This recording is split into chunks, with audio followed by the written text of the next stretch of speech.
How's everybody doing today? So this will probably be a 60 to 90 minute cast, I think. We're going to be talking about unplugging and getting red pilled on entrepreneurship. Know what I'm saying? This will be a fun one. So if you guys have been away for the week, we've got the School of Entrepreneurship open for enrollment. I opened it on Monday and it closes at midnight tonight. And it's a course that will teach you the fundamentals of running a business, the mindset fundamentals. So there's a bunch of stuff I wanted to cover here so I can give away a ton of free value. I'm also going to give you guys an opportunity to call in for those of you that are running businesses or aspiring to do so and ask some clarifying questions during today's show. So let's get right into this. So, I've been talking for years now on unplugging from the comforting lies that society sells us, unplugging from the matrix, getting red pilled and all that sort of stuff. Wrote the book on it, obviously. I know you guys mostly have read it, but the Unplugged Alpha is on Amazon. It's become a bestseller. And I'm providing this information to you because a lot of people are either running businesses or they're looking to run businesses. They're just aspiring to do more with their life, right? They don't want to live in the corporate grind, be a cog in a wheel. I remember I was out for lunch at one point with my buddy Mark when I was back in the collection world. This was 2000, 2001 maybe or so, something like that. I think it was about 2000. It was before 9/11. And, driving back, we were talking about what we were doing, how long we had been there, all the contributions that we've made to the business. Make sure that lighting looks good. Yeah. And the notion of being a cog in a wheel. You've ridden a motorcycle, or if you've ridden a bicycle even, you know that there's sprockets on a cog. Only we in society are these little tiny sprockets on a massive cog, and they're all interconnected and they all kind of like rotate around, sort of thing. And he brought up this notion that, you can either be one of the sprockets on the cog or the wheel, or you can become the wheel. And Mark went off to go and do his own thing, at some point shortly after I got packaged off. And that was the catalyst for me to go and start up my own business. I waited a little later than I could have, if I'm being honest. When I was in my teens, I used to run a mobile car care business. We used to go pick up cars from a dealer, bring them back, me and my best friend, bring them back, wash them, and then, drop them off. I used to do all kinds of like creative things to make money, just basically, because my parents wouldn't give me money. My friends would get an allowance and I wouldn't get shit. He was, my dad was just like, well, you're going to figure it out. Cause I don't know if he said, we either don't have money or I'm not going to give you money, but it was just basically like, you're on your own, kid. So there I am at like 9 or 10 and my friends were getting, allowance to buy shit and I was getting nothing. So shoveling driveways in the wintertime, charged $20 for that. It was pretty decent money. It was backbreaking work, especially then when you're smaller and the snow, always seemed to be higher than what it is today anyway.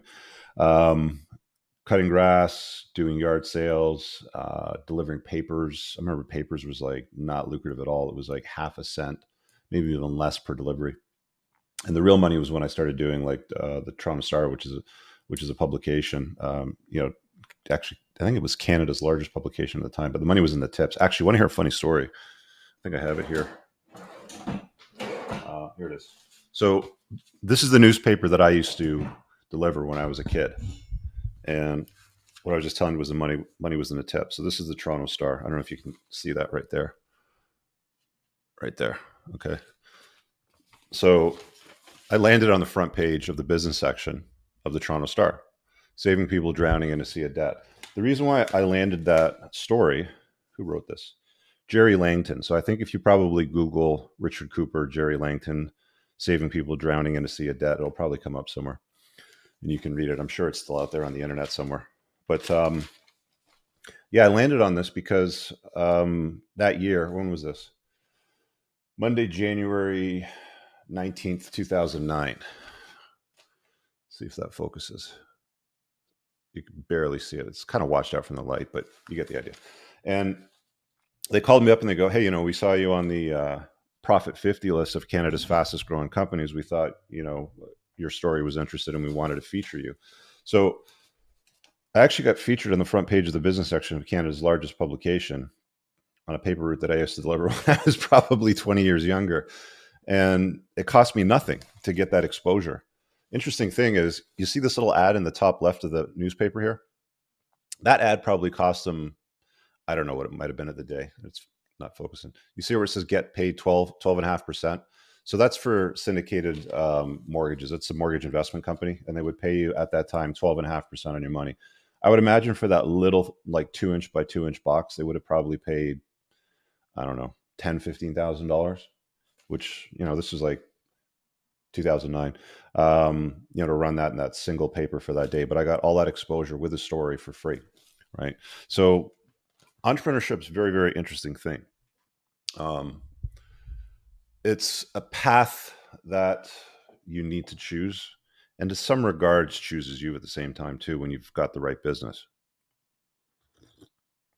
A lot of people want to make money, but they go about it the wrong way. They'll go and do the conventional.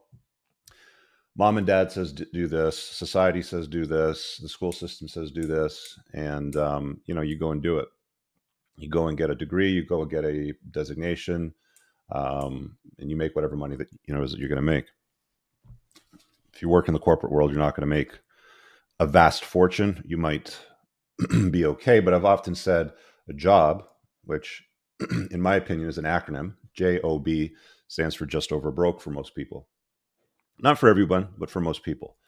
They're living, generally speaking, paycheck to paycheck. How do I know?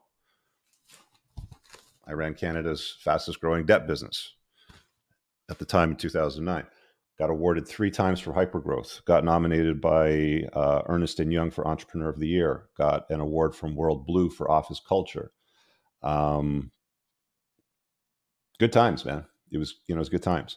But entrepreneurship is a difficult path, and most people go about it the wrong way. The same way they go about choosing their careers, right? They'll go and, I'll just go get a job over here, and I'll get a payroll. It was Kevin O'Leary said something along the lines of, the salary is what they give you to make you forget about your hopes and dreams. Let me just get the exact quote because I'm butchering it. Hold on a second. Kevin.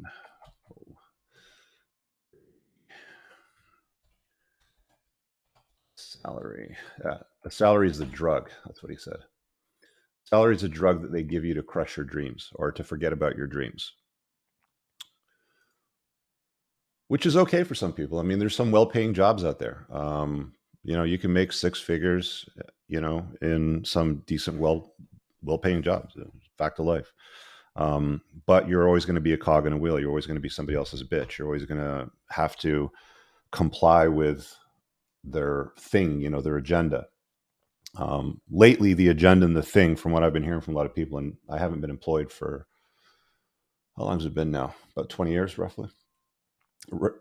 Right now, the agenda, the thing, is pronouns in your email bio, is rainbows, is inclusivity, is a buddy of mine was telling me that they had a corporate event, and they didn't tell the employees what the event was for, but it ended up being a drag show. So they brought in a drag queen as like, I don't know what the I don't know if it was a keynote speaking event, but it came off like I understood it to be something like, hey, this is offered to the employees. This is the date and time at this center. But they didn't tell them what it was, and they surprised them all with a drag queen. And dude was like, yeah, I'm not into this, as you can imagine. So there's a few paths to massive wealth in life, when it comes to career paths. So if you're one of the younger guys watching this, I want you to listen up. If you're an older guy and you've got kids, pay attention, because you can explain this to them as well. Number one, what do we got? 1, 2, 3, 4, 5. Actually, there's 6. I talked about 5 the other day, but there's actually 6. Number one is C-suite jobs: CEO, CTO, CFO, chief financial officer, chief executive officer, chief whatever officer. Okay. You need to have experience. You need to work your way up the ranks. There's very few of those jobs, but if you can get one of them, very, very, very few. There's fewer of those jobs than there are many other opportunities. For being honest, that I'm about to talk about on this list. But if you can get there, it can be a well-paid thing, and if you're good at it, you'll be in demand. Like, you can move from company to company, and if you've done something to fix one organization, you can move over to fix another organization, whether it's running the business, whether it's dealing with the financials of the business. But C-suite jobs can pay you very well into seven figures. In fact, in some cases, eight figures. Depending on the size of the business that you're running. A professional, licensed professional, surgeon, doctor, lawyer. You go to school for a number of years. You get a piece of paper that you frame in mahogany and stick on your wall. You have the right to earn a very high rate. In some countries, it's more than others. Like in Canada, they don't pay doctors very well here. You can be a world-class surgeon here in Canada and probably make twice the money in the United States, for example. So, but a licensed professional that went to school with a specific designation, professional designation, can make decent income. Like even a lawyer here that's working in-house can easily make into six figures, a couple $100,000 a year. Next one would be STEM, science, technology, engineering, and maths. I've had a number of consults with guys in tech companies, like tech leads of like Facebook, Google, Amazon's. Who else have I talked to? An Apple guy,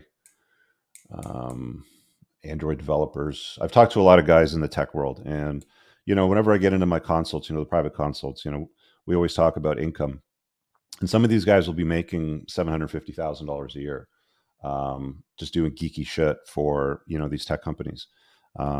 So that's another avenue to make some extreme wealth. But keep in mind, when you're working in tech companies, you're going to be required to comply with the current thing. You're going to have to hang a flag on your car and put pronouns in your bio and all that sort of stuff. And some people don't like that. Next one would be fame, which I'm not a huge fan of. Some people like, the attention and the fame, but you're an actor, you're a musician, you're even an influencer. You guys saw what happened to Andrew Tate a few weeks ago, and he's been reduced to one platform now. But if you say the wrong thing as a famous person or do the wrong thing in the public eye, they hold you accountable. The interesting thing is you don't have that same problem as an entrepreneur. I know a lot of entrepreneurs that make as much, if not more money than famous people. And you wouldn't even know them. Like if you saw them, you would not even know them. I was telling the story earlier this week. I had a buddy of mine that popped over because I had to guarantee his passport for him. Old friend. I've known him for close to 40 years now. We're just catching up what he'd been up to. And he's running this business right now. He's always been an entrepreneur for years. And he's running this business right now where he's doing about $1 million a day in sales receipts. But you wouldn't know it if you saw him. But there's famous people out there that got famous just from showing their tits and ass on Instagram, or by holding out to the public on social media platforms that they're famous men and making less money than him on a daily basis. But there you go. So fame's another one. So we've got C-suite jobs, licensed professionals, STEM type of careers in tech, fame. The next one is sales, and then there's one more after that. Sales would be high-end sales, though. Luxury real estate. You sell a house for, there's a listing right now that I looked at the other day. There's a nice neighborhood, 15 mil times 0.025. Your commission would be $375,000 on a $50 million piece of property, which is a lot more common than you think, especially in the Greater Toronto area. These guys usually have a team. It doesn't matter if it's high-end real estate. I mean, if you're selling anything expensive, you're getting a commission for it. So if you're going to sell anything, if you're good at sales, don't do bullshit sales jobs. Don't sell, Kias or something like that. Or, limit yourself to a job where you're only going to make, high 5 or 6 or low 6 figures, something like that. The ability to sell is something that's transferable in any field. The only difference between the guy that's selling private jets and the guy that's selling Kias is the guy that's selling private jets has a nicer suit. It's going to be custom tailored. He has a look, he has a style to him. And he believes that he has a capacity to sell private jets to people that are high income folks. So yeah, if you're going to get into sales, don't sell bullshit things, because the skill is transferable. It doesn't matter if it's a low ticket item or a high ticket item. You might as well use your skills to go to a higher ticket item. And the last one, and not least, which is of course, the reason for this cast today, is entrepreneurship. The problem with entrepreneurship, though, is that it's very risky. You guys have probably heard that the vast majority of businesses fail, right? Like 9 times out of 10, within 3 to 5 years, you're out of business. The interesting stat that they never really talk about is the ones that survive. Out of the 9 that fail, the one that survives, the 10% of the businesses that survive, 97% of the ones that survive are making less than $1 million a year in annual sales receipts, which is a shit business to be in. So you've basically either been canned, or you quit your job and you go and start up your own thing. You get through the 3 to 5 year, like a period of time of bullshit, basically, where most businesses collapse on themselves. And then you're continuing to run your business. But 97% of entrepreneurs that continue to run their business are not really making serious money. They're not making more than $1 million a year in sales receipts. They're making less. They generally have pretty significant overhead. And at the end of the day, most of them are basically in a position where they went and created a business to employ themselves, which is a really bad idea. You go and do something like that, you're now exposed to all kinds of risk. The employee can't be sued by something they do in a business, generally speaking. The employer, the key holder, is what they're generally called in the business world. The key holder is the one that can get sued. They can still pierce a corporate shield. A corporate shield is a nice thing to have. It offers a certain level of protection. There's other things that you can do, which I, of course, talk about in my course as well, too. But they can hold the key holder liable to any kind of damages that they might either experience in real life or they manufacture. A lot of the times, especially in the US, there's a business model out there of litigation because it can be profitable to chase lawsuits here and there, over certain things. And generally speaking, they're mostly manufactured, if we're being honest. But why would you expose yourself to that risk when you could just be an employee and punch the clock and never get sued, never have to work on weekends, never have to deal with all the headaches that come with being an entrepreneur? The like the sexy guys out there, like the Elon Musks of the world and the Jeff Bezos of the world and that sort of stuff, like those sexy type of entrepreneurs are very, very rare, right? Like I said, about 97% of business owners make less than $1 million a year. And then there's those very, very small 3% that are making more than $1 million a year in sales receipts that can grow into a $1 billion business. $1 billion businesses are very rare. Elon Musk is very rare. It's highly unlikely on a balance of probabilities that you can repeat that level of success. There's a lot of components that come into play with skills and luck and timing and all that sort of stuff. But the point that I'm making is that the vast majority of businesses never crack $1 million unless you understand the components of an ELF business.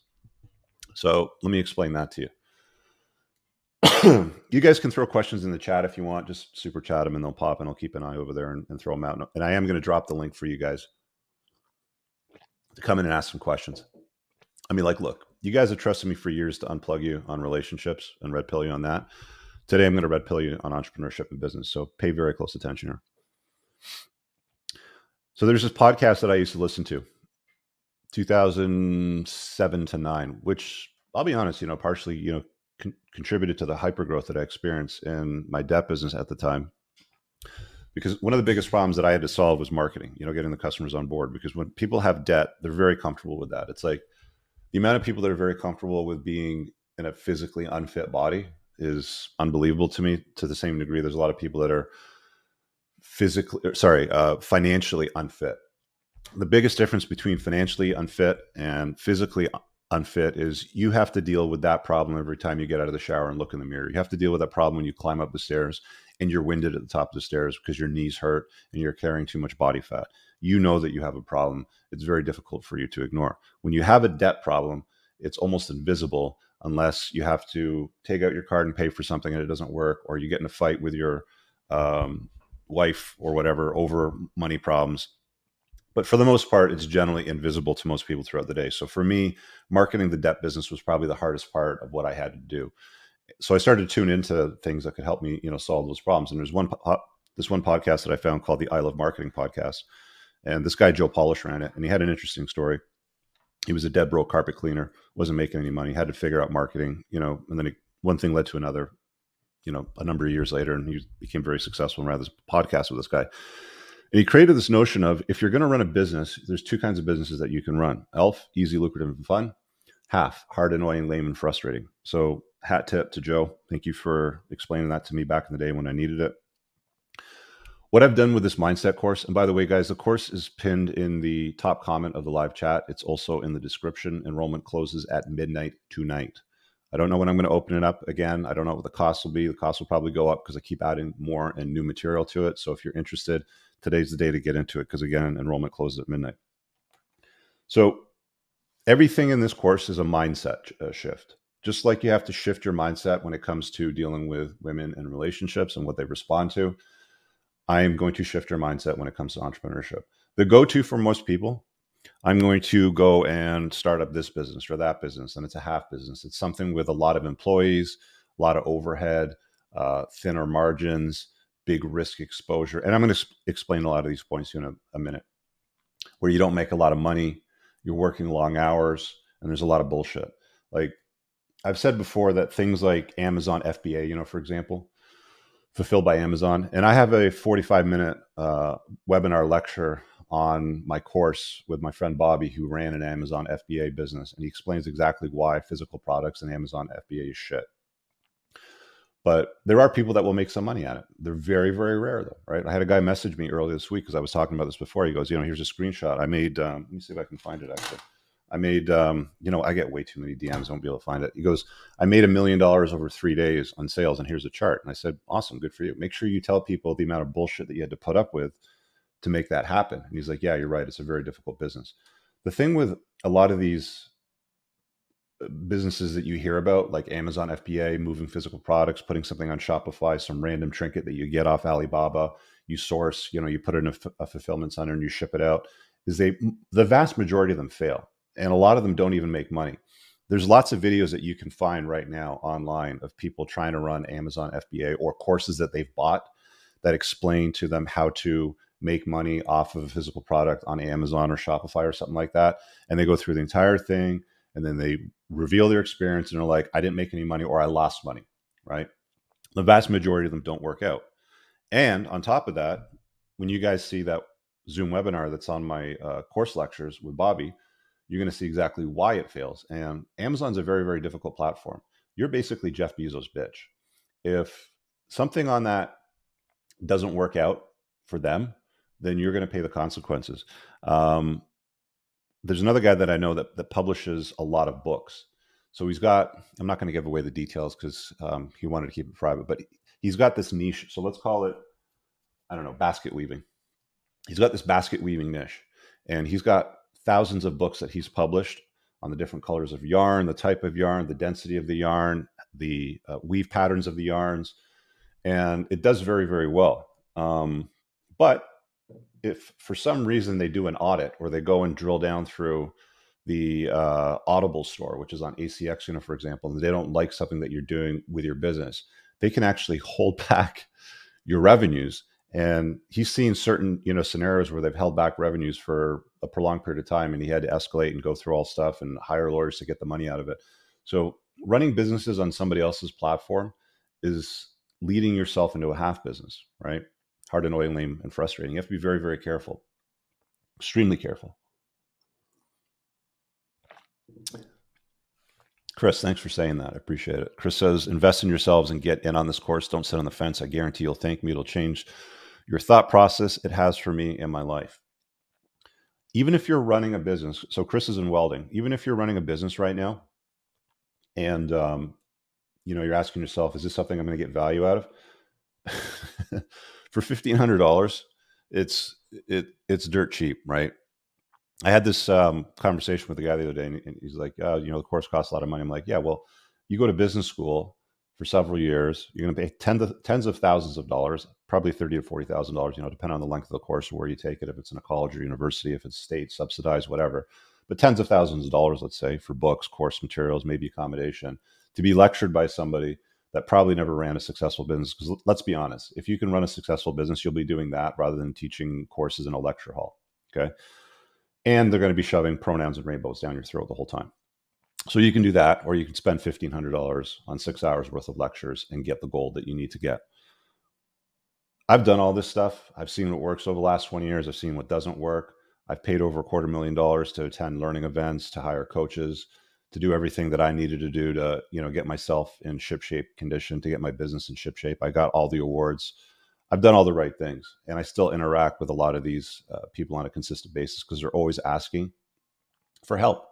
I have a business, I'm running this, I'm running that, and they book me for coaching. And it's like, I can't tell you how many people have booked me for coaching on a business that's generally a shit business.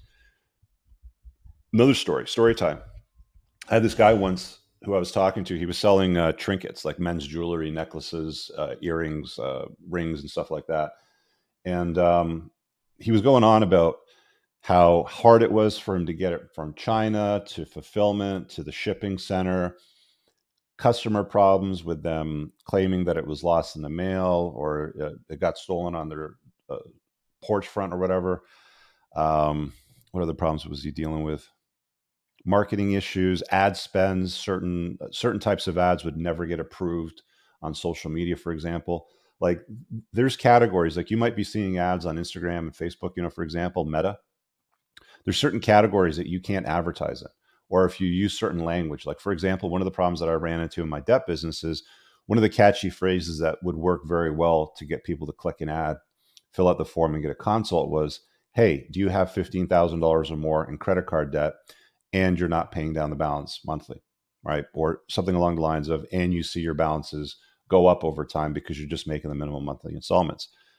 There actually came a time on Facebook a number of years ago where you could no longer run that ad because Facebook wants to make sure that when you're looking at their timeline, you don't feel bad about yourself, right? So you can't imply to somebody with a paid ad, even though you're paying to advertise with a language that works. It's not profane. It's not particularly problematic in any sense or regard whatsoever. But because if somebody has debt and it reminds them that they have debt, then they're going to feel bad. And it's like, you got to be fucking kidding me. The whole point of an ad is to trigger a response from somebody using sound bites that tie into whatever emotion they're feeling.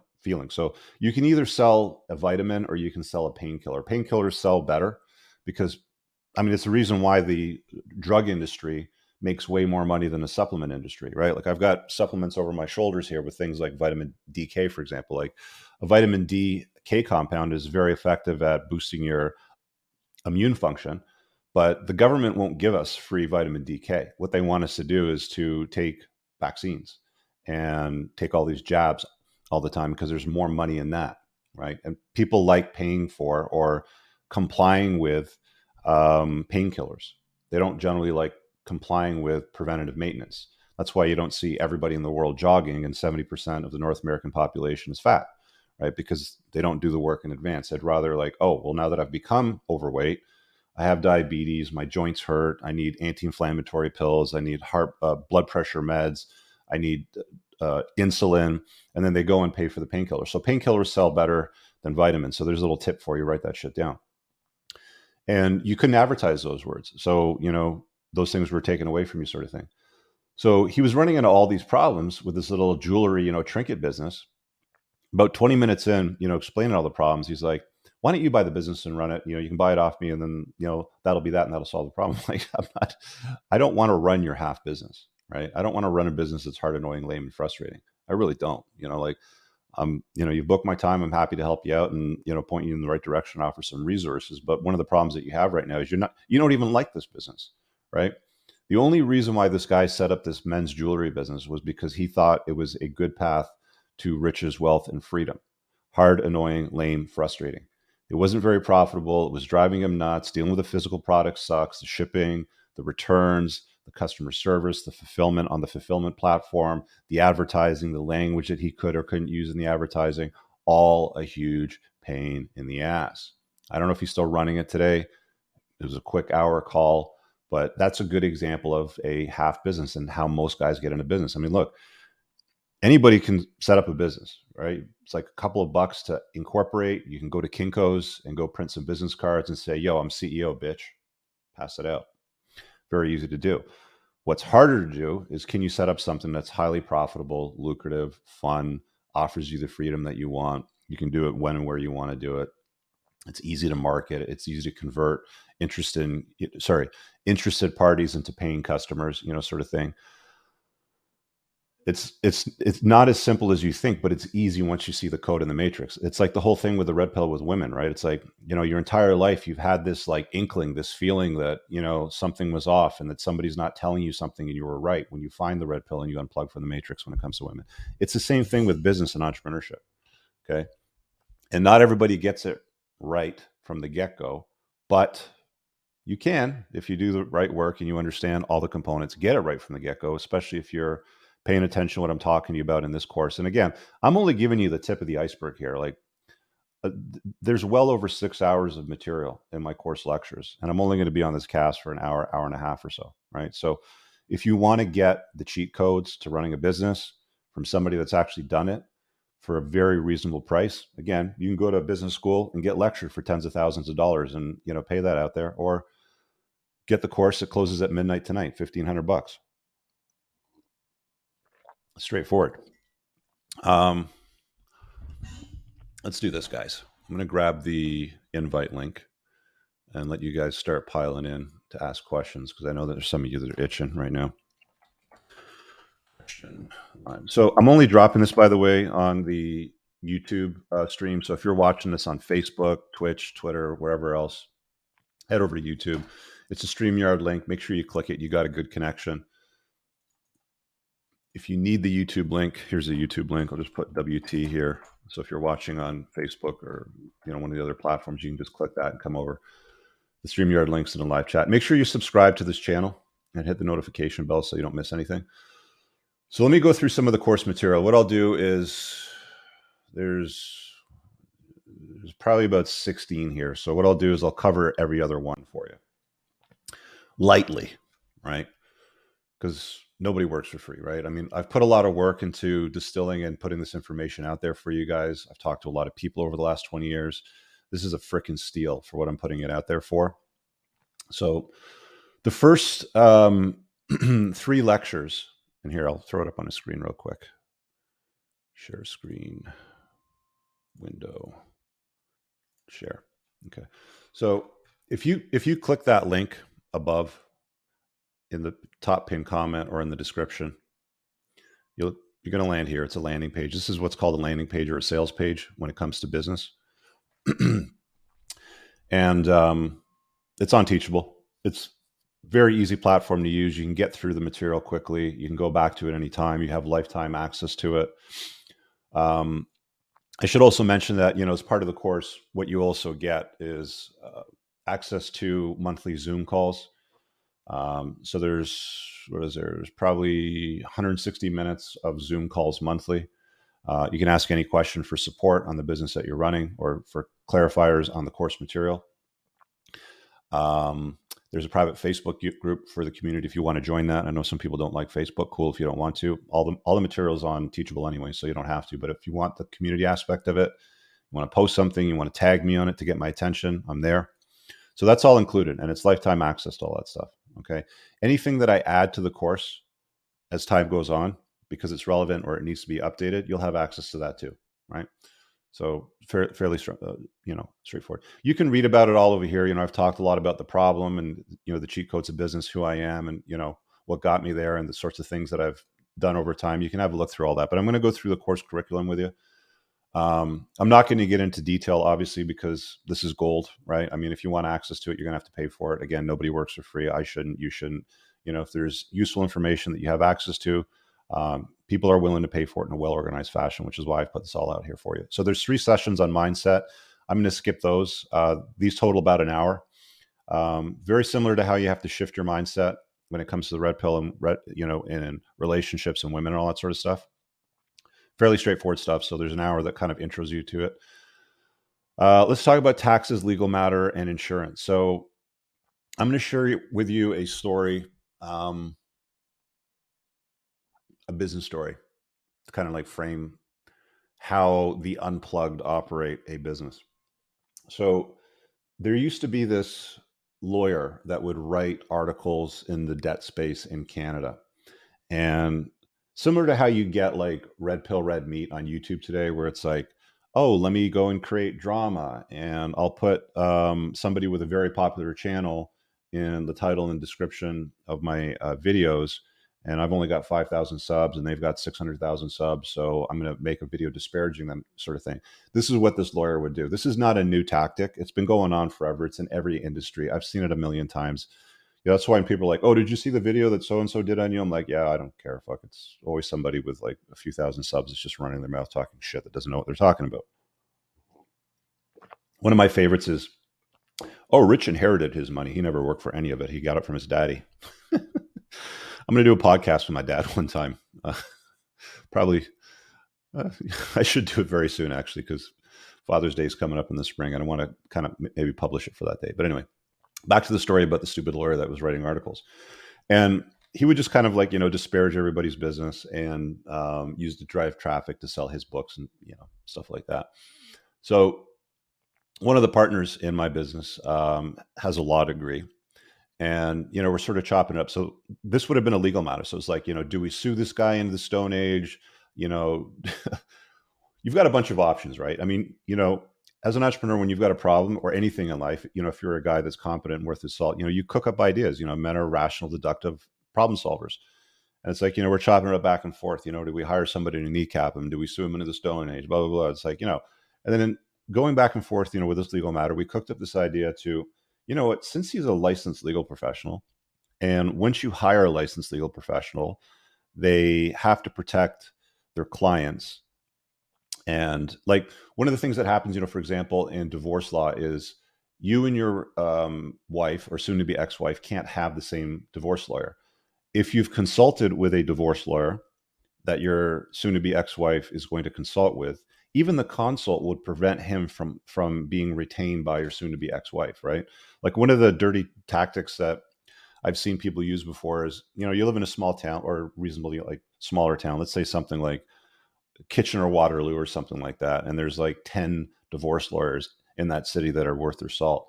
You could literally go around to every single divorce lawyer, get a 15-minute consult. And because he consulted with you, even though you didn't hire them, none of them can represent your ex or your soon to be ex, right? So it's just a concept in law. And one of the things most people don't understand, unless they have to deal with legal matters in business, which I've dealt with a number of times. And, we came up with this idea, well, why don't we hire this guy, since he likes writing for blogs, to write for us? Because once he starts writing for us, he can no longer disparage us. And that costs us a lot less, probably 20 times less than trying to sue the guy in the Stone Age, right? So you cook up these creative ideas to problems. So that's an example of something that you could potentially do as an entrepreneur when shifting your mindset and adopting ELF thinking when it comes to running your business. So that's just a quick snippet there on taxes, legal matter, and insurance. By the way, there's certain businesses that need to carry loads of insurance. Like, Chris was on a cast the other day and he was talking about how, no, sorry, was it Chris? Somebody was talking about how, no, it was trucking. It was trucking. Bentley was saying that he needed something like a $10 million insurance policy. I mean, when you have an automobile policy, I think it's $1 million in liability. Depending on the size of your trucking business, it can be huge overhead, right? Because, you're driving something on the road, it's big and heavy, something hits it, you hit something, you can have all kinds of problems with insurance claims. There's lots of businesses that you can run where you don't need that kind of insurance policy. So that's why I talk about these concepts here in the course. There's a module on ideal types of businesses to run, which I'm not going to get into. It's a 26-minute lecture. You can buy the course and get access to that. Developing a network. I'll spend a little time on that one. So I'm going to skip over every other one, and I'm going to breeze into it a little bit. Just give you some insight. BNI is one of the most useless networking organizations in the world, if I'm being honest. And that was one that was pushed on me early on. It was like, oh, sign up for BNI and you have this breakfast thing and you sit around. And it's really like nobody entrepreneurs doing less than $150,000 a year, passing around cards, talking shit, basically saying, hey, if you have somebody that needs physiotherapy, here's my card. If you need somebody that needs bookkeeping, here's my card. The mindset shift when it comes to developing a useful network is you have to make sure that you're constantly putting yourselves in rooms where you're not the smartest guy in the room. I said earlier, I've spent about $250,000 going to learning events and hiring coaches to do things. I've spent $16,000 going to 4-day retreats, just because I would have been the dumbest, poorest guy in the room, right? Um, People look for the cheapest path when it comes to shit, and you're going to get what you pay for in business. You go and sign up for a $500 conference, you're going to get $500 worth of value if you're lucky.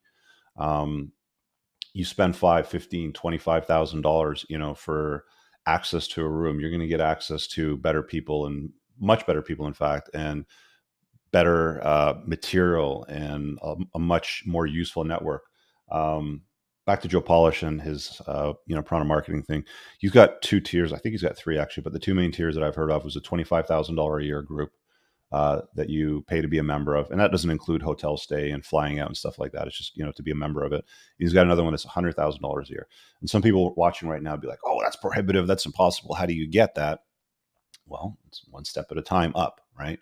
You're not going to get into a $100,000 a year club right away, but if you want access to it and you're running a business that's got some, receivables and profitable, it's something that's worth looking at. The key component to developing a strong network is most people end up being the smartest guy in the room just because they like to be Mr. Know-it-all, like the smarty pants sort of thing. And that's a stupid way to approach life. That's a stupid way to approach business. That's a stupid way to approach friendships and relationships. Put yourselves in rooms where you're not the smartest guy in the room. If you're the smartest guy in the room, get the fuck out of the room and get in a better room. It's as straightforward as that. I've said before to you guys, if you want a good networking strategy when it comes to using cars, join an exotic car club where a lot of the guys have mid-engine exotics, Ferraris, Lambos, McLarens, stuff like that. A lot of them you can get into with a $60,000 a year Porsche Boxster S because it's a mid-engine sports car. It's not a supercar, but it's a sports car. And most of the qualifiers for car clubs like that are you have to have a mid-engine sports car / exotic car. So they'll let you in if you have something like a Porsche Boxster S or something like that.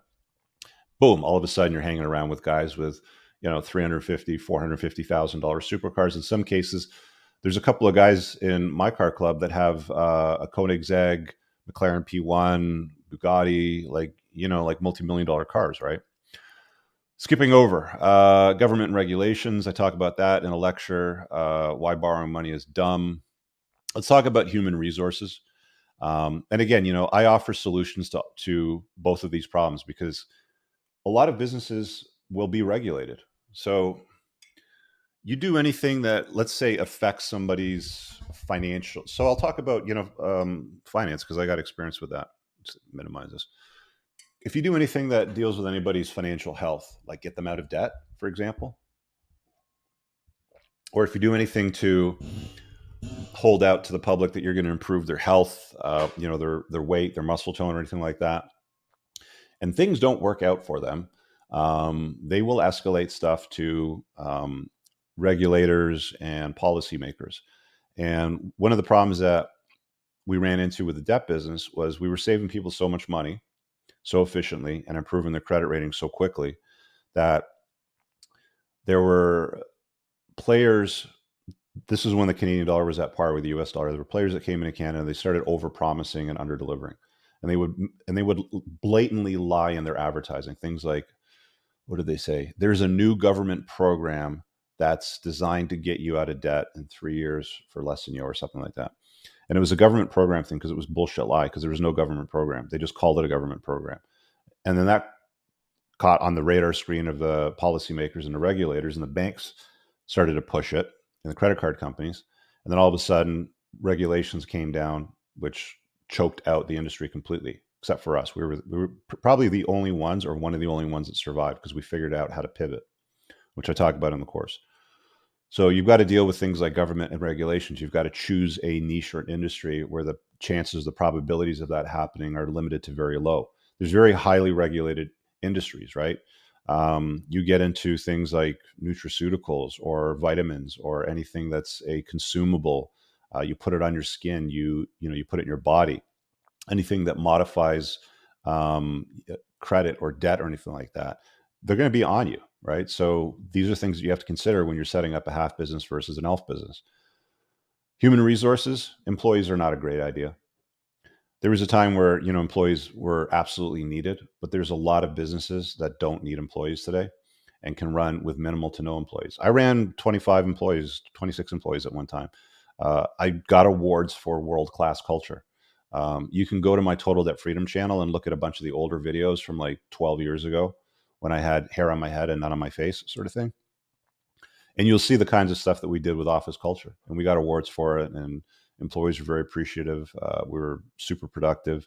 It was one of the reasons why we got hypergrowth. So I talk about all those things and how it works and how to hire people. For example, like the go-to for most half businesses is I'm going to go and run an ad in the local job listing, for example, which today will probably cost you $2,000 to $3,000, depending on how long you're going to run it for.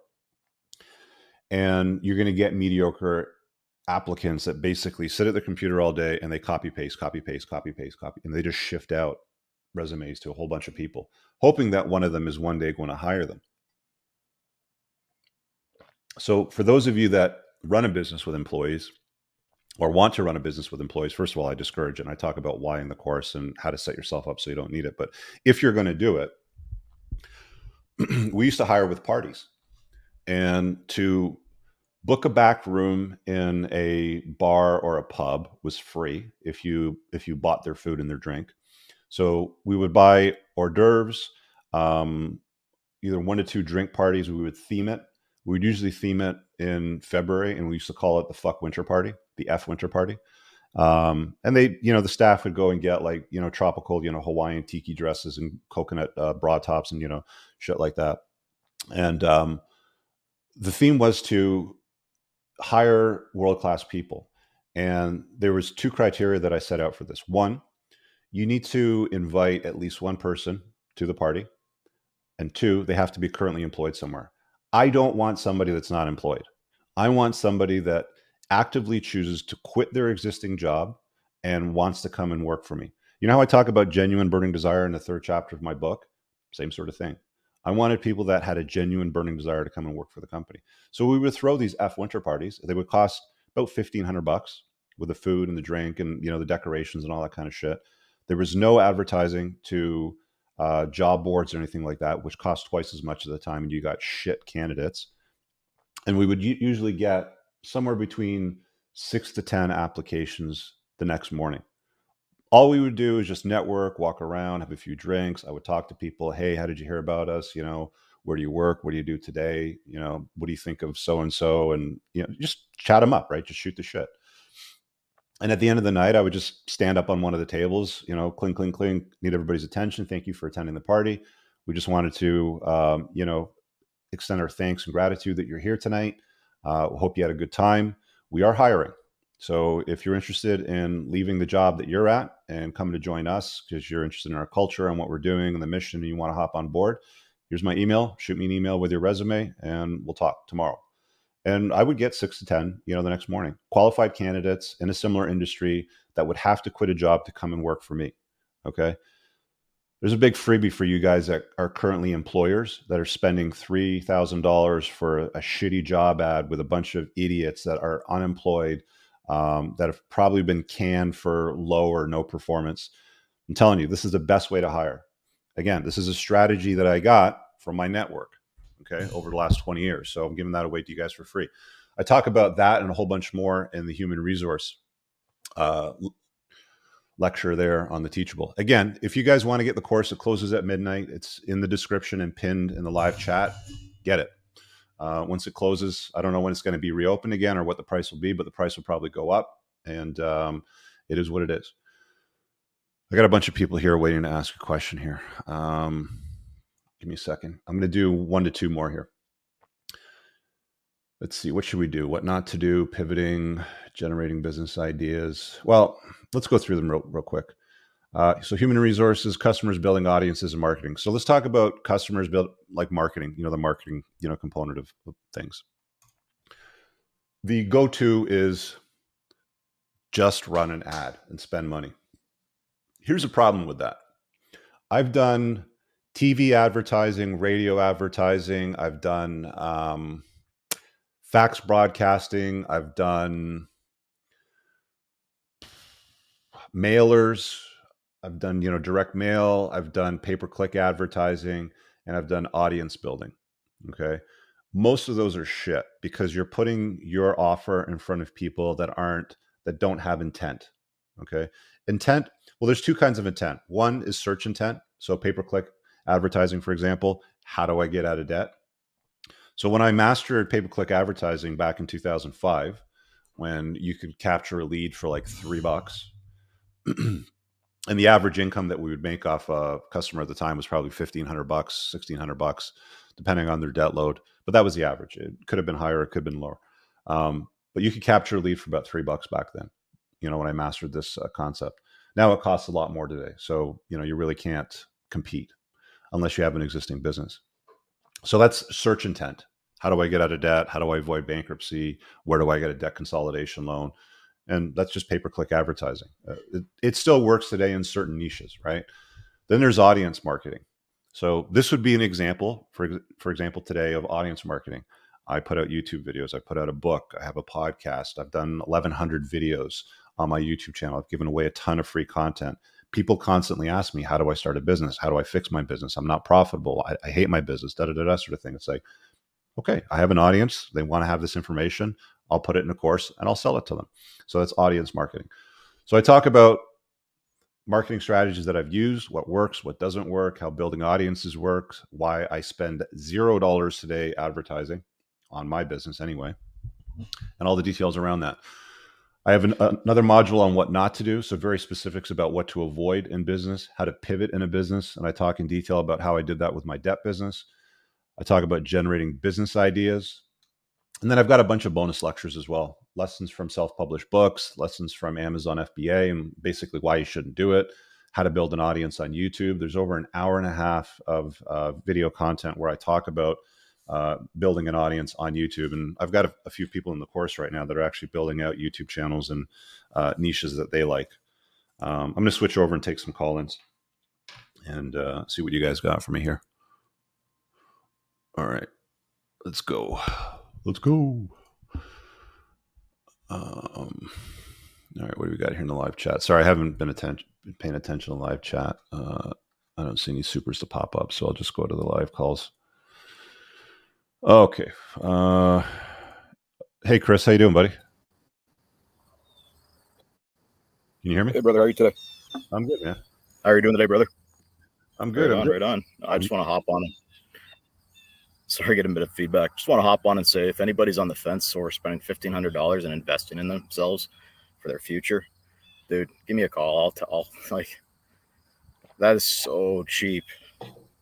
Like, honestly, Rich, you should be charging like 100 times that for what you give.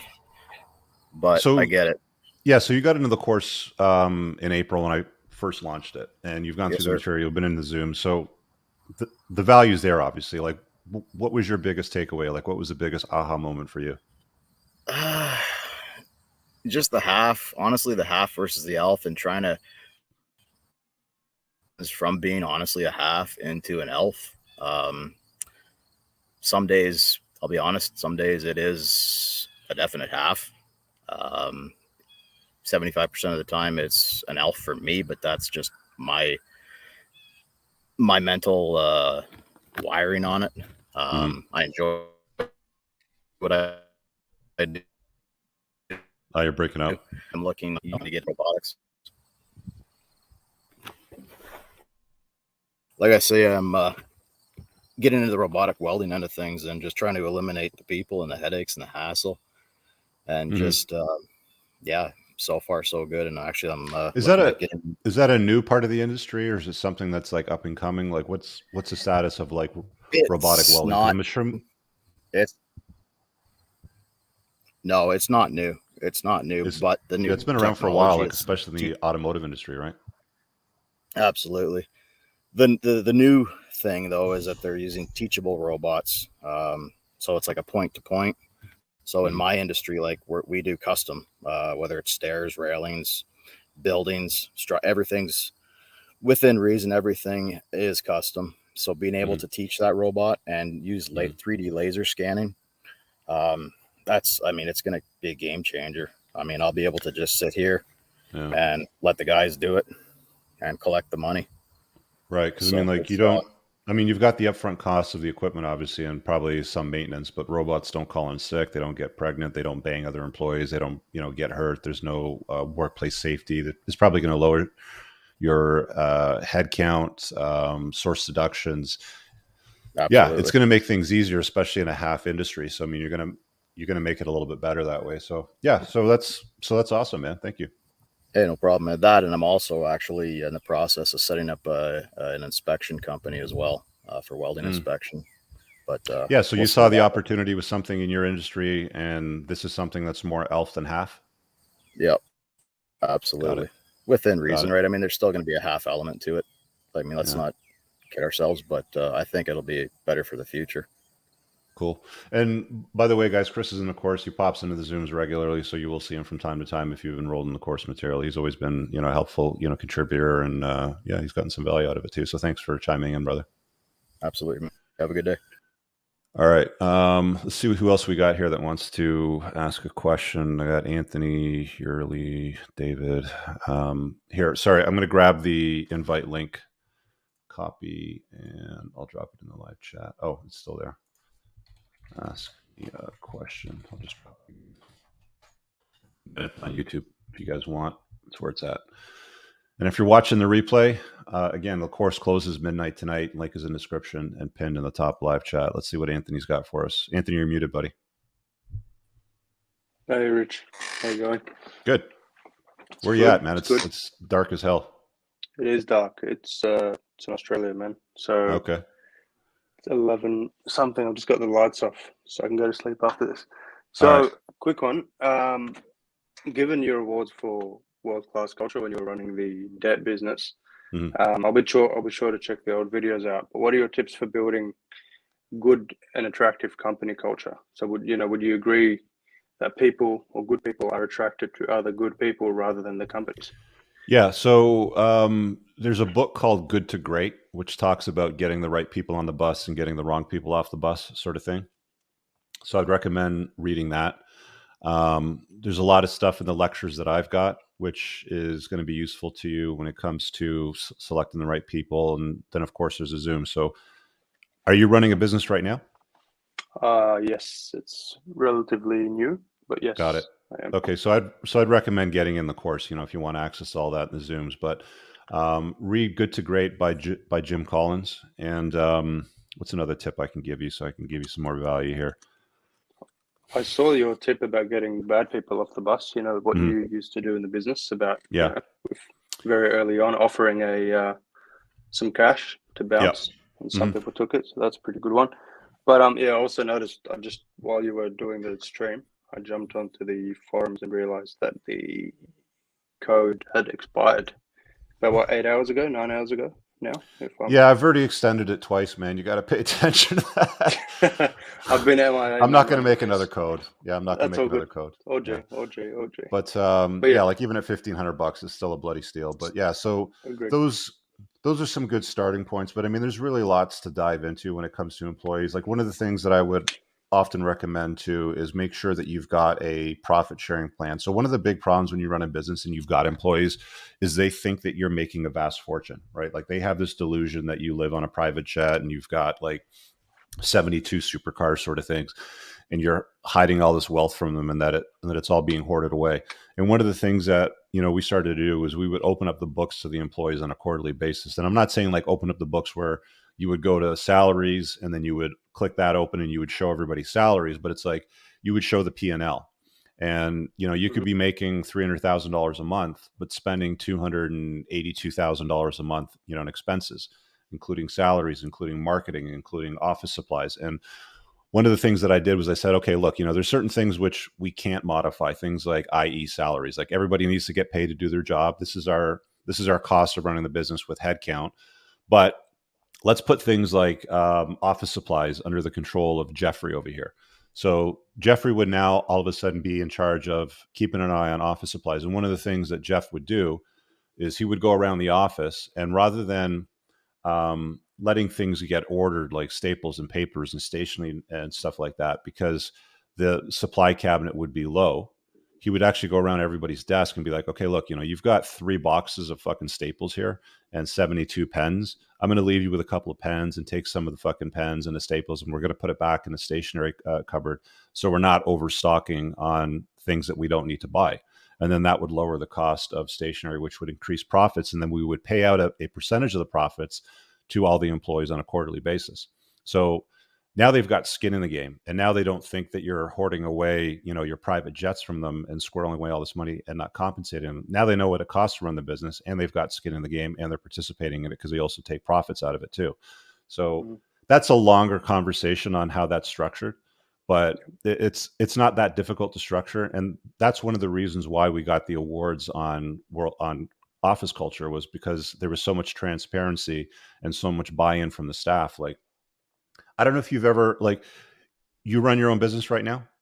Yes. So in 2009, I bought a BMW M3 convertible, an E93. It was white on red fox leather. If you go back to the early videos on my channel, you can see me driving that car. But one of the things that they did for me on my birthday, I was actually away. They went in my office and they filled my entire office with balloons. I think there's a video somewhere online of me jumping on all these balloons, but they filled my entire office with balloons, and I opened the door and all these fucking balloons come out. And in my office, there was a remote controlled M3 car. It probably cost them $1,000. So everybody chipped in, and, they probably put in $50, $100 or something like that. And they bought me this toy. Like, most business owners don't get that sort of treatment from their employees. But when you set up the office culture properly, so that, if you have employees, that they get rewarded, that they have buy-in, they don't call in sick, they want to make sure the business runs and is profitable and that sort of stuff, then yeah, you can optimize it. But still, to this day, even knowing all of that stuff, Anthony, I still wouldn't start up a business with employees, because there's just too much, there's too many problems that come with employees that you don't deal with when you don't have employees. So free tip again to you guys watching. Yep. There's a book right out there right now called Company of One. Grab it. It explains in some detail how some of the best entrepreneurs run businesses with no employees and still make massive profit margins. So check that out. Yep, we'll do. All right, cheers, Rich. I'm gonna leave it. All right, brother. Thanks, man. Anthony, get in the course. If you haven't got it, get it. It's going to offer some value. And if you've got staff, I'm happy to talk to you on the live Zooms about whatever's going on with your staffing issues or whatever. Got Autumn here. Oh, Autumn left. Okay, so let's see. We got Anthony, Yuri, David. Let's see. Yuri or Yurli? Am I pronouncing that right? Yeah, Yuri. Yuri, okay. Good to see you, man. How you doing, buddy? Yeah, so basically, I'm doing amazing, man. Just thinking about starting my own business. All right, what do you got for me? 30. Okay. Yeah, so I'm 30. I'm in IT freelance. Basically, I offer the clients the cloud services. I've been doing this for 8 years, and I'm very good at it. So basically, there is everything I can do on the cloud. And lately, I've been making, so for the past 3 years, I've been making $100,000 living in Russia. And recently, I started making $250,000. And I feel like great strength into growing. So basically, my business concept is that I fly to United Arab Emirates. They've got 0% tax there. It's a great IT place. And I'm just thinking that I'll keep working as IT freelance remotely. Then I just open a company, hire people locally once I find clients, and we'll just scale up. Are you having any issues collecting payment being in Russia and being Russian right now? Because I know a lot of American companies have tried to cancel Russia or Russians. I do actually, but one of my clients, basically he had, so my clients are from the States, Europe, and all over the world. I've never had a single client in Russia. So basically one of the clients agreed to pay me with crypto. He had figured out a way. So basically he's hired me. He was just getting tax reduction because he hired me since I'm abroad, I'm a contractor. And he had figured out how to pay me with crypto and still getting tax deductible. So I was getting paid by crypto, but I opened a few bank accounts abroad in Armenia. I'm thinking about opening a bank account in Georgia. So basically it was just a 3-hour flight to Armenia. I just opened a bank account there for a week. Yeah, that's the thing with $500. that's the thing with Dubai. There's a friend of mine I was talking to that recently relocated his business to Dubai because it's very central in that part of the world. Like you can fly anywhere very quickly and you're in a reasonable time zone. So if you want to deal with anything in the UK time zone all the way over to Asia, it's either a few hours ahead or a few hours behind. And if you need a flight, it's very centralized and it's got a very low tax rate if you're okay with, very hot summers. But you had a question too. Like, did I miss a question or did you ask it yet? Yeah. So what do you think about my business concept? Like, I know how you've spoken about not getting employees. So basically IT, going to Dubai. Yeah, with what you do, I would just hire contractors, especially, if you can speak Russian, there's an abundance of very competent, smart, fast contractors that you could hire in Russia to do gigs for you, at a set fee or a set price or an hourly rate. So why would you want to have employees for something like that? Yeah. That was my concept, and I've discovered a course. So basically, it's very expensive course here in Russia, and it's got proven track record. My friends who are entrepreneurs said they really produce the results. So basically, the course, it's like 40-hour course. It costs like $7,000, and they claim they have a scientifically proven system to hiring people that are good for business, reliable, and that you can basically move from being a business owner to a shareholder. So they've got a system figured out how to hire people that you can pass the business to. What's the name of the guy that runs the course? He's Russian. I don't think he heard it. Okay. So check it out to verify it. Obviously, Google it to make sure he knows what he's talking about. Some of the best strategies with hiring employees and retaining the best employees I've already talked about or breezed over, or it's going to be in the course material. But again, if you can substitute a contractor for an employee, you remove any problem when it comes down to everything that comes with employees, right? Like employees, you've got to pay at a much higher rate. You've got them on a regular payroll. You have to make source deductions. I don't know what it's like in Russia or what it's like in Dubai, depending on where you plan to live. But here, it's like everybody gets really excited about Canada. It's like, oh, the healthcare system, and you're so lucky and all that shit. And it's like, yeah, do you know who pays for it? Small business owners pay for it. Small businesses that have payrolls over $400,000 a year have to make EHT remissions to the government, which stands for employer health tax.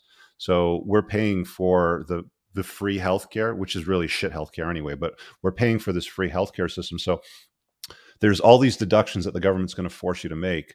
And the problems that come with employees, right? They call in sick, you hurt their feelings, they're banging each other. There's whatever it happens to be, you can circumvent all that completely just by hiring them as a contract and say, okay, these are the 5 tasks that I need you to do. The job pays this, and I need it done within a certain period of time. And you can even incentivize them and say, we have a 5-day time frame on this. If you get it done on day 4, I'll pay you an extra 10% or something like that. You see what I'm saying?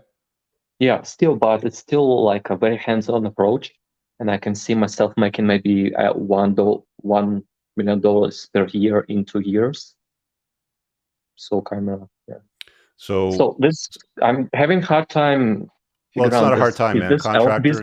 Contractors are Yeah. always better than employees. It's like girlfriends are always better than wives, right? Yeah. Just saying. Maybe. I don't know. I disagree. Okay. Well, then go hire employees and do what you want then. Yeah, sorry. Yeah. All right, man. We'll see you later. So you think... All right. Let's see what Autumn's got for us here.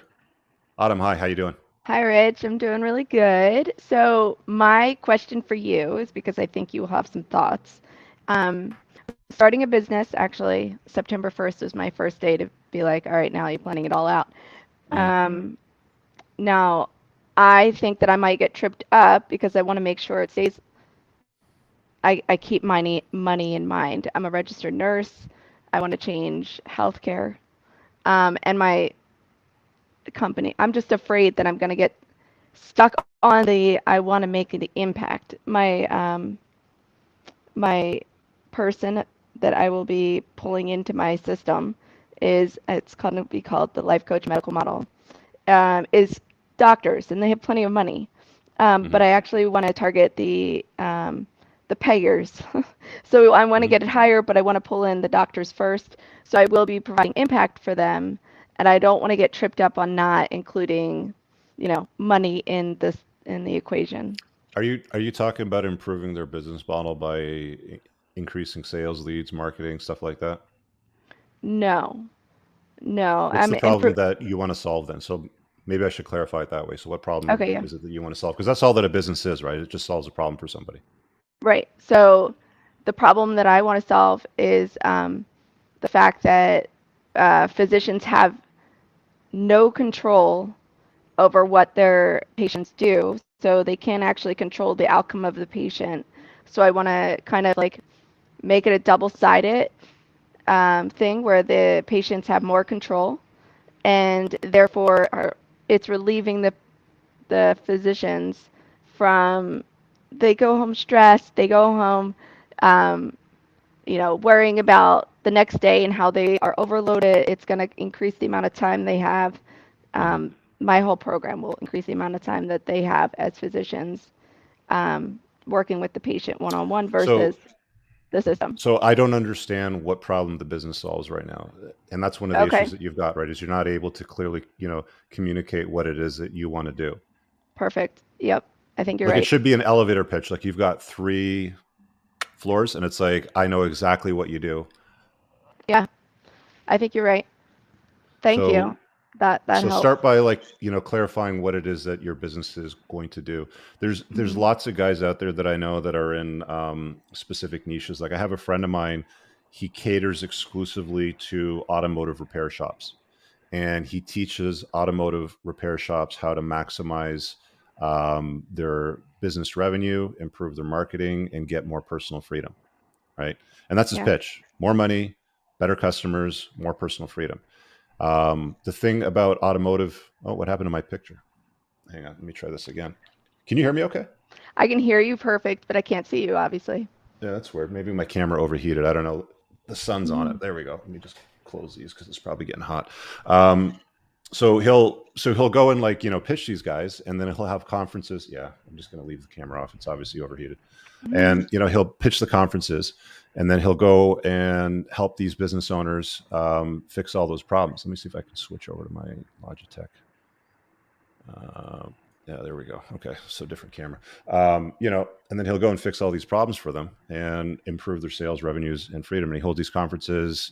He's making about $3 to $5 million a year doing something like that. And he was basically running a company and one with a bunch of contractors, right? So if you can narrow down exactly what it is that you want to solve in the medical industry and, get like 2 to 3 points, something like that, then the whole marketing component of it, and if you can structure as an ELF business so that it's offering you freedom to do it anywhere in the world, any time of the day, where you have contractors instead of employees, ideally on monthly revenue, like they sign up for your mindset, your mastermind, your coaching program, whatever it happens to be, and they pay you monthly for access to all that material, and you put out all that information. But you've got to be able to prove that you're world class at it. Like you said that you're a nurse. Yes. So registered nurse. So that's a starting point because you understand the industry. But how much of this stuff, when it comes to marketing and running the business and the problem solving, component, whatever that happens to be, let's just say that it's like, the automotive guy where it's like make more money and have more freedom. And, let's just narrow it down to those two, actually make more money and have more freedom. Like if you make it those two things, you've got to have the experience. There's lots of women out there, Autumn. Like I've seen them in lots of the mastermind groups and lots of the events that I've attended where they cater specifically to certain niches and industries. And in many cases, they even just target women. It's like, I'm the boss girl and I'm going to teach you how to maximize your revenues and your freedom. And my girl power group sort of works like that. And those things work really, really well. I know that I've beat on, the whole boss girl hashtag thing, but if you're already doing that anyway, and there's already women running businesses, but they don't have the personal freedom, they don't have the flexibility, they don't have the revenue that they want. It's just something that you want to attach onto because it already exists, right? Like it already resonates with them. Yeah. My one issue with that is I will not market to women because I prefer working with men. But I got you. We'll see. So target the business owners, specifically if you want to talk to men, but you just got to make sure that you've got the receipts, right? Like you've got to be able to prove that you can solve the problem, right? Like the whole reason why my debt business worked when I started it up was like, I've been in the collection industry for almost 10 years. I know the insides and outs of it. I know what creditors want. I know what debtors' problems are. and I'm going to have you two meet in the middle, and we're going to solve this problem together, right? And it's like, okay, well, this guy's got credibility. He knows the credit industry. So you got to be able to make sure that you hold out to the people that you're marketing to, that you've got the expertise to solve the problem, not just as a medical professional, but as a business professional. Okay, perfect. Hop in the course if you haven't got it, okay? Yes, thank you. All right, see you, Autumn. We're going to wrap it up on that note. My camera's getting hot from the sun. It's not going to work for me. But yeah, so let's sign off on that. The course closes at midnight tonight. It's gold. Get it if you're either contemplating starting up a business. Look, I mean, if you're tired of making your boss rich and being treated like a corporate droid, and you feel like there's more for you, sort of thing, like you want to put your dent in the universe, this is the way to go. Enrollment closes at midnight tonight. I don't know when it's going to open again. I don't know what the price is going to be when it opens again. I promise you the price will go up because there'll be more new material in it. So get it now. Get it before midnight. It's pinned in the live chat and in the description. We'll see you guys in the next cast. Hope you all have an awesome weekend. Peace out.